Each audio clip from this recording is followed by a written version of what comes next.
कई बार हम श्रद्धा और भक्ति से प्रेरित होकर अपने घर में देवी देवताओं की मूर्ति स्थापित कर लेते हैं, लेकिन क्या आपने कभी सोचा है कि उन मूर्तियों को रखने के भी कुछ खास नियम होते हैं, विशेषकर जब बात होती है राम दरबार की, जहां भगवान श्री राम, माता सीता, लक्ष्मण जी और भक्त हनुमान एक साथ विराजमान होते हैं, तो उनकी उपस्थिति केवल एक मूर्ति नहीं होती, बल्कि घर की ऊर्जा और भाग्य को प्रभावित करने वाली शक्ति होती है। आज के इस वीडियो में हम जानेंगे घर में राम दरबार रखने के सही वास्तु नियम, मूर्ति की दिशा, धातु आकार और इससे मिलने वाले अद्भुत लाभ। तो आइए शुरू करते हैं।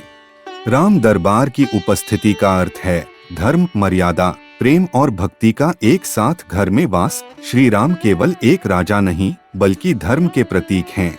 माता सीता त्याग और शक्ति की प्रतीक हैं। लक्ष्मण त्याग और समर्पण, और हनुमान भक्ति और सेवा के अवतार। जहां यह चारों एक साथ होते हैं, वहां किसी भी प्रकार की नकारात्मकता या अधर्म टिक नहीं सकता। ऐसे घर में हर दिन एक नया प्रकाश फैलता है, मानो अयोध्या की दिव्यता उसी घर में उतर आई हो। राम दरबार की पूजा करने से जीवन में शांति, एकता और आत्मिक विकास का मार्ग खुलता है। राम दरबार की दिशा। अब सवाल आता है, राम दरबार की मूर्ति किस दिशा में लगाएं? वास्तु शास्त्र कहता है राम दरबार को हमेशा पूर्व दिशा में स्थापित करना चाहिए। पूर्व दिशा को देवताओं की दिशा माना गया है। जहां से सूरज निकलता है, वहां से सकारात्मक ऊर्जा का प्रवाह होता है। अगर आप राम दरबार को दीवार पर लगाना चाहते हैं, तो उसे पूर्व दिशा की दीवार पर ऊंचाई में लगाएं। इससे ध्यान और आराधना करते समय आपका चेहरा पश्चिम की ओर होगा और मूर्ति पूर्व में। यह श्रेष्ठ स्थिति मानी जाती है। लेकिन एक बात ध्यान रखें, दक्षिण दिशा में कभी भी राम दरबार की मूर्ति न रखें। यह दिशा यम की मानी जाती है और इससे परिवार में तनाव, रोग या अस्थिरता आ सकती है। मूर्ति कैसी होनी चाहिए? राम दरबार की मूर्ति कैसी होनी चाहिए, इसका भी विशेष महत्व है। मूर्ति टूटी फूटी, खंडित या जली हुई न हो, यह नकारात्मकता ला सकती है।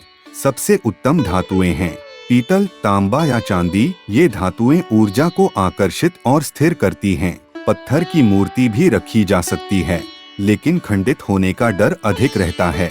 अगर मूर्ति में श्री राम, सीता या हनुमान जी में से किसी एक की आकृति भी खंडित हो जाए, तो वह मूर्ति घर में नहीं रखनी चाहिए।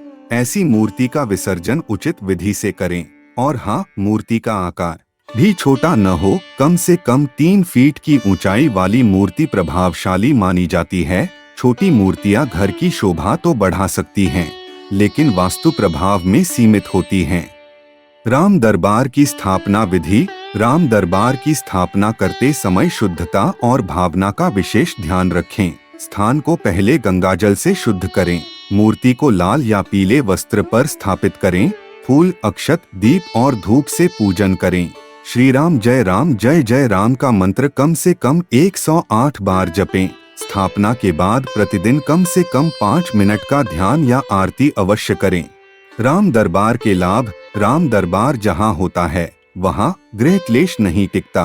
रिश्तों में मधुरता आती है, धन और वैभव का वास होता है, और सबसे महत्वपूर्ण, मोक्ष का मार्ग प्रशस्त होता है।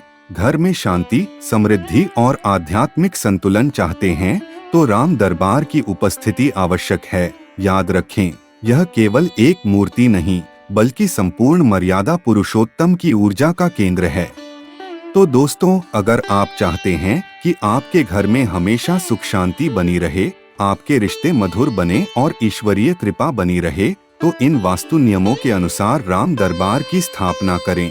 अगर आपको यह जानकारी उपयोगी लगी हो, तो वीडियो को लाइक करें, भक्तों तक पहुंचाने के लिए शेयर करें और हमारे चैनल को जरूर सब्सक्राइब करें। जय श्री राम।